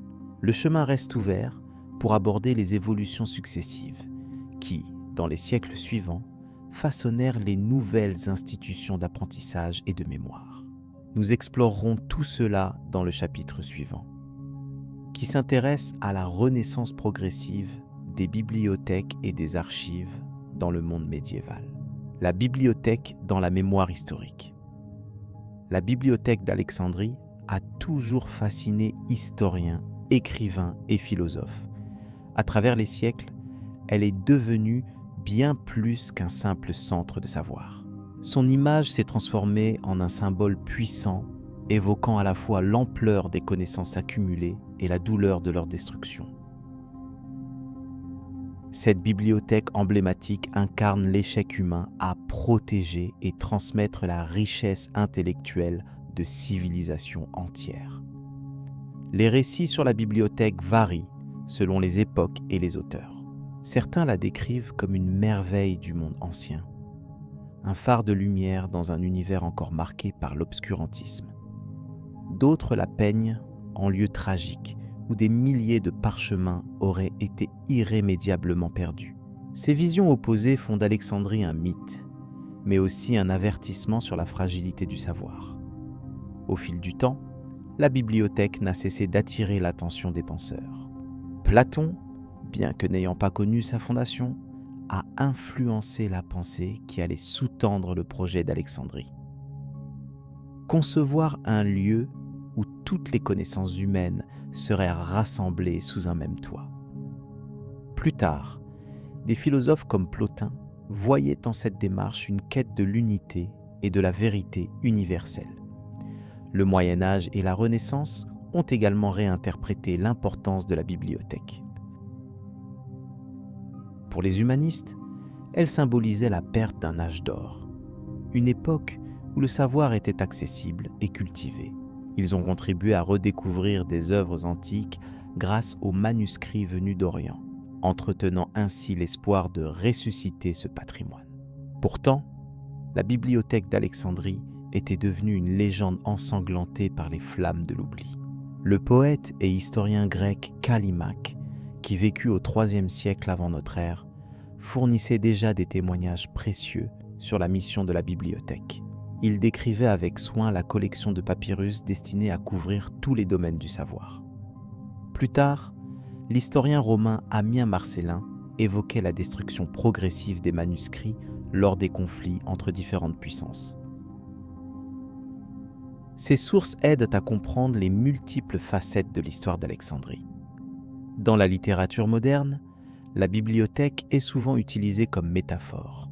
Jorge Luis Borges, dans son œuvre, illustrait le concept d'une bibliothèque infinie emplie de tous les livres possibles, reflet de l'univers lui-même. Ce symbolisme tire ses racines de l'histoire d'Alexandrie, où se mêlent curiosité insatiable et tragédie de la perte. Les philosophes contemporains utilisent la bibliothèque pour réfléchir à la conservation du savoir. Michel Foucault, par exemple, a étudié comment le savoir est structuré et contrôlé. Dans ce contexte, la bibliothèque d'Alexandrie représente à la fois un idéal d'accumulation des connaissances et la menace constante de leur extinction. Elle questionne ainsi notre rapport actuel à l'information.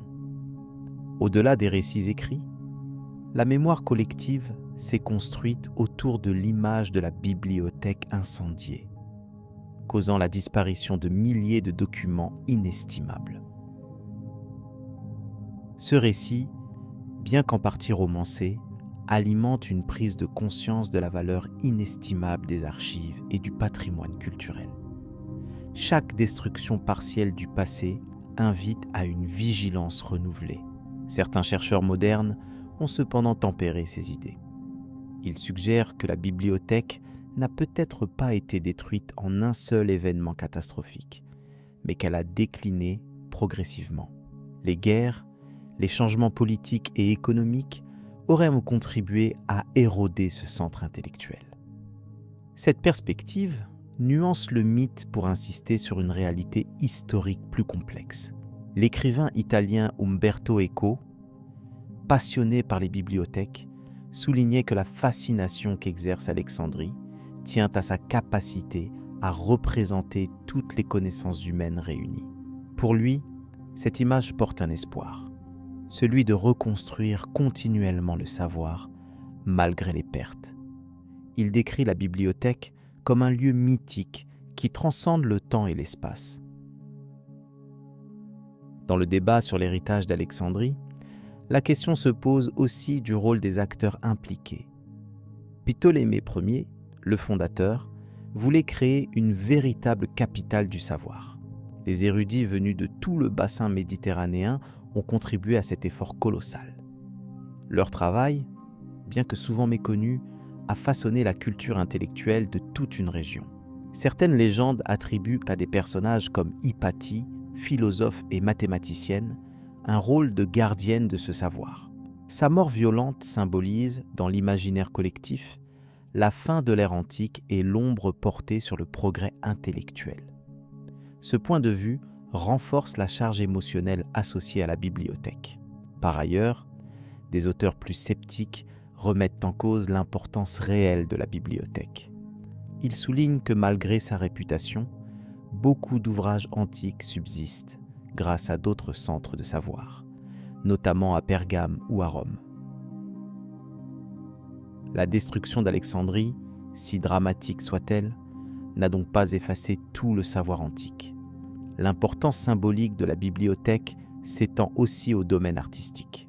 Peinture, films et romans s'inspirent de son histoire pour explorer des thèmes universels. L'idée d'un trésor intellectuel perdu stimule l'imagination et pousse à réfléchir sur la sauvegarde du patrimoine culturel à une époque où l'information circule à une vitesse inédite. Cette bibliothèque est devenue un repère dans l'histoire de la connaissance. Elle souligne la conquête de l'esprit humain et ses limites. Chacun de ces aspects, qu'il s'agisse de la construction de la collection, des débats sur sa destruction ou des figures qui lui sont associées, participe à un récit collectif fascinant qui résonne encore aujourd'hui. Le mythe persistant autour de la bibliothèque d'Alexandrie nous invite à méditer sur la fragilité de la mémoire humaine et la responsabilité de chaque génération. Il souligne l'importance de la transmission et rappelle que derrière chaque livre se cache un effort de perpétuation du savoir. C'est cette réflexion qui ouvre la voie à notre prochain sujet, les tentatives de restauration du savoir. Depuis l'Antiquité, la quête de la connaissance a traversé de nombreuses époques, marquées par la disparition et la restauration des savoirs. La bibliothèque d'Alexandrie, joyau du savoir hellénistique, s'est trouvée au centre d'un immense vide intellectuel après sa destruction. Cependant, il est important de savoir que les efforts pour recouvrer ces connaissances perdues n'ont pas cessé au fil des siècles. Les savants arabes et byzantins ont joué un rôle fondamental dans cette entreprise, car ils ont collectionné, traduit et préservé un grand nombre de manuscrits qui autrement auraient été condamnés à l'oubli. Au Moyen Âge, particulièrement dans les centres intellectuels de Bagdad, Damas et le Caire, les érudits musulmans entreprirent de vastes projets de traduction. Ils traduisirent des œuvres grecques, indiennes et perses, employant la langue arabe comme vecteur principal. Cette activité fut non seulement un acte de préservation, mais aussi une étape de développement original des sciences et des lettres. Par exemple, les travaux d'Al-Khawarizmi en mathématiques ou d'Al-Razi en médecine montrent comment le savoir ancien fut intégré et enrichi. Par ailleurs, l'Empire byzantin, héritier de la tradition grecque, conserva et copia consciencieusement nombre de manuscrits classiques. Situés dans des monastères et des bibliothèques impériales, ces collections permettaient aux moines et aux intellectuels byzantins de transmettre la pensée antique tout en produisant des commentaires et des annotations. La langue grecque resta vivante dans ces cercles, assurant ainsi la continuité de la transmission culturelle. Un exemple emblématique de ces tentatives est la traduction des œuvres d'Aristote. Ces textes philosophiques fondamentaux, longtemps perdus en Occident, furent redécouverts grâce aux traductions arabes qui parvinrent en Europe au travers de l'Espagne musulmane et de la Sicile normande. Des intellectuels comme Gérard de Crémone jouèrent un rôle clé en traduisant ces écrits en latin, déclenchant ainsi un renouveau intellectuel en Europe au cours du XIIe siècle. Dans le même temps, de nombreux manuscrits conservés à Alexandrie ou dans d'autres bibliothèques antiques disparurent, souvent à la suite d'incendies, de guerres ou de négligences. Cependant, les récits de voyageurs, de copistes et d'érudits témoignent de l'existence d'un savoir disséminé et souvent caché. Les échanges entre savants de cultures différentes permettaient des dialogues fructueux qui enrichissaient les disciplines, tandis que les copies de textes circulaient sous forme de manuscrits soigneusement reproduits. Il faut souligner que cette recherche du savoir ne se limita pas aux seuls textes savants.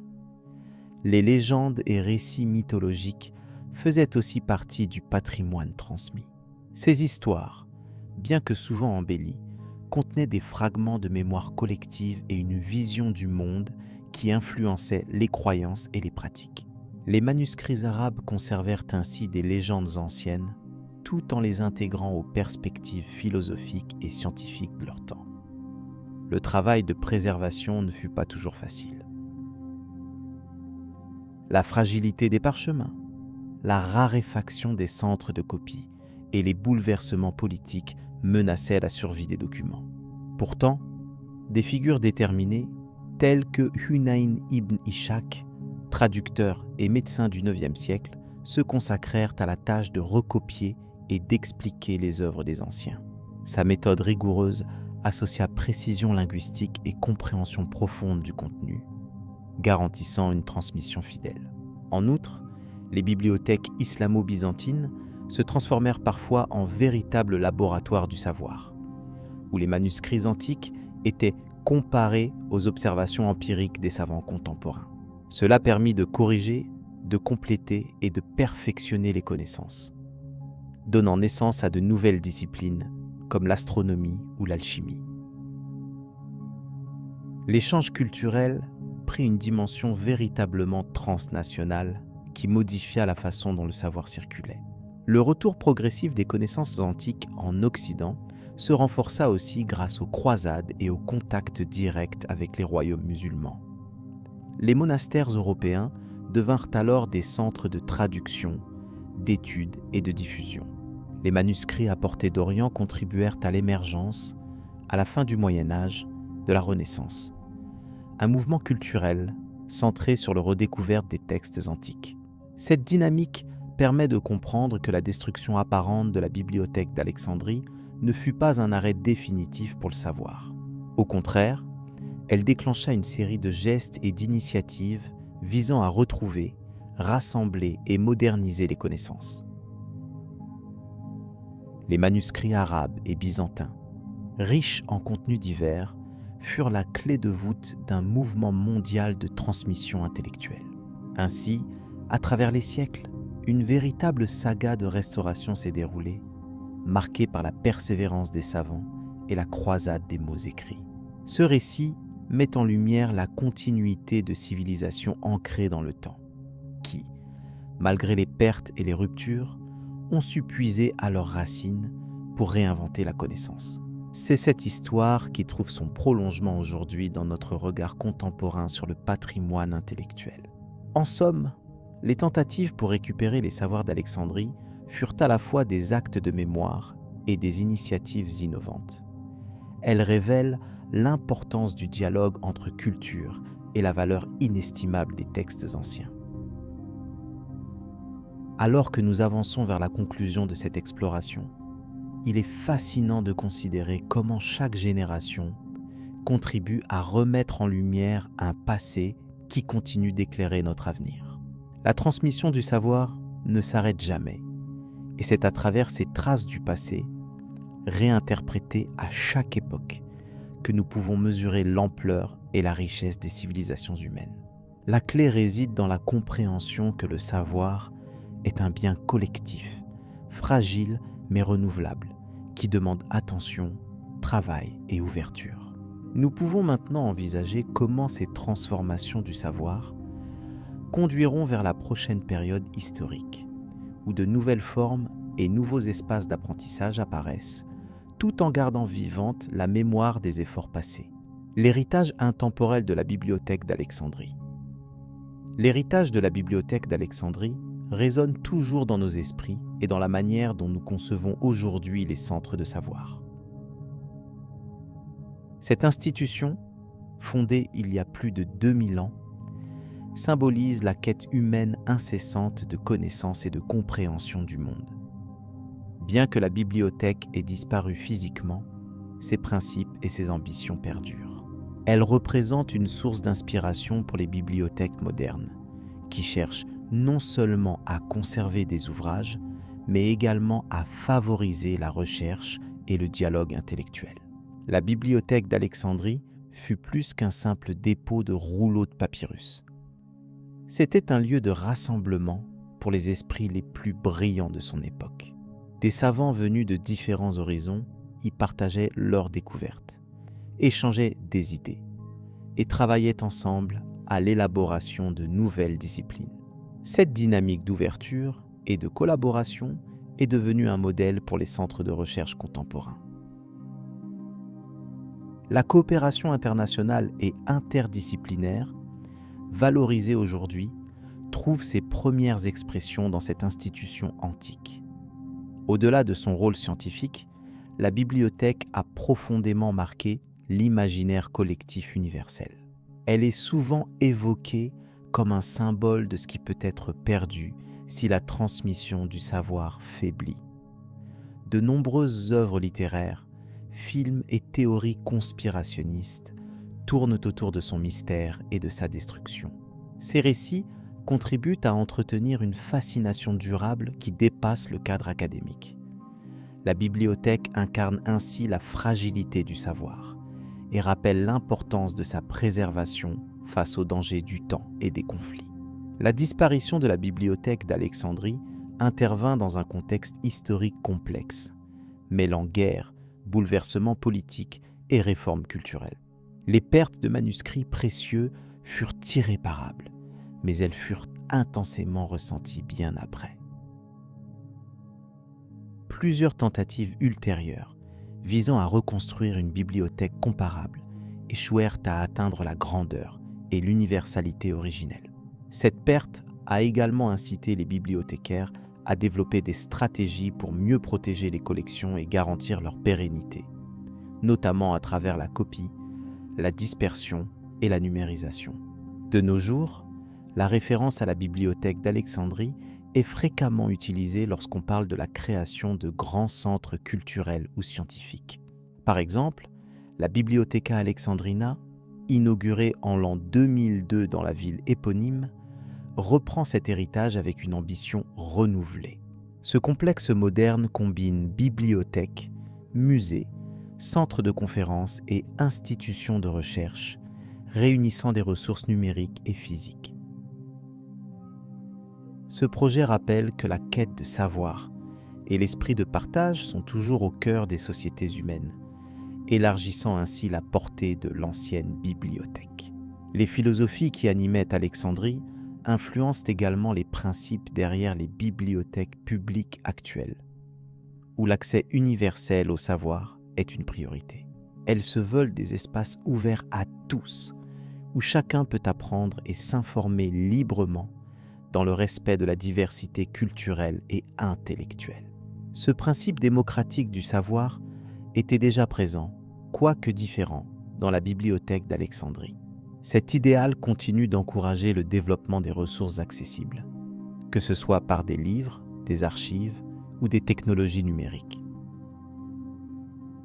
Par ailleurs, la bibliothèque d'Alexandrie a nourri l'idée que le savoir est un continuum, enrichi à chaque génération. Elle symbolise l'importance de cumuler les progrès passés afin d'avancer encore plus loin dans la connaissance. Cela trouve un écho particulier dans les projets de documentation et de conservation des connaissances mondiales, tels que les archives universelles ou les bases de données scientifiques internationales.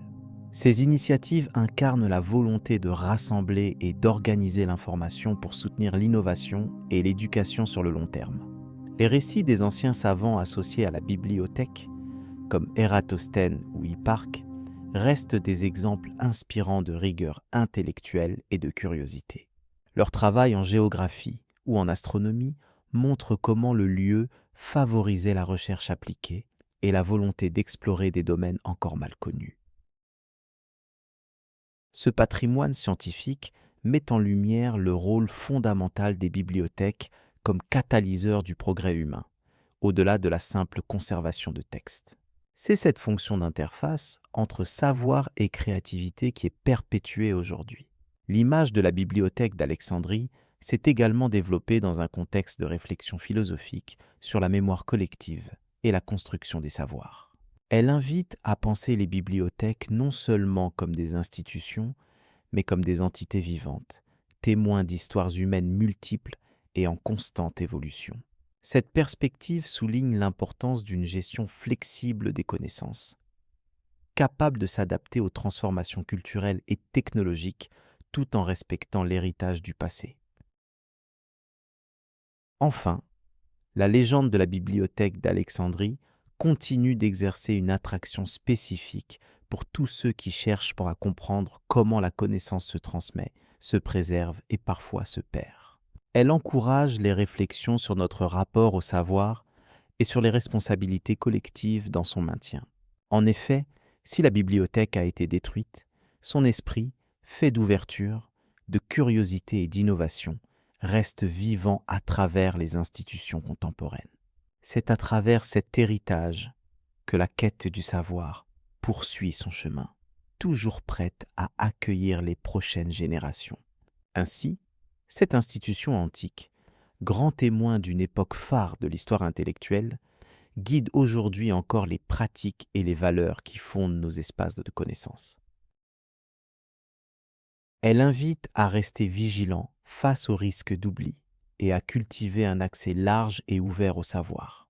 En conciliant mémoire historique et projets futurs, la bibliothèque d'Alexandrie laisse un héritage intemporel que chaque lecteur, étudiant ou chercheur, peut continuer à explorer. La suite de cette réflexion nous conduira à examiner les nouvelles formes numériques qui prolongent cette tradition ancestrale de transmission.